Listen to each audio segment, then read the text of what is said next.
ça sert à quoi de donner le Vatican Peace au Congo? Le Vatican Peace, il est ici en Belgique. Des idées fortes, voilà ce que doivent défendre les sénateurs face au président et aux conseillers d'État. Les étudiants ont chacun leur rôle et ensemble, ils imitent parfaitement le fonctionnement du Parlement fédéral.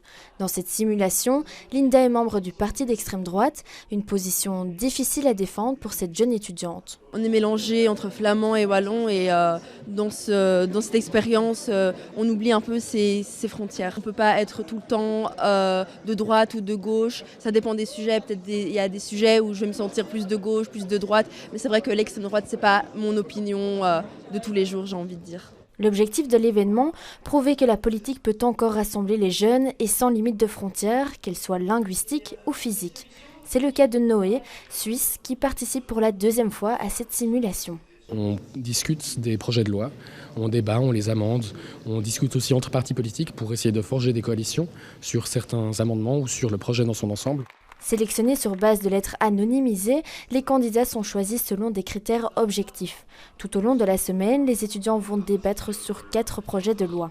Une réforme de la santé, une refédéralisation des soins de santé en Belgique, avec un droit à l'avortement qui serait peut-être inscrit dans la Constitution en fonction des décisions de nos sénateurs. Une réforme de la police et du port d'armes.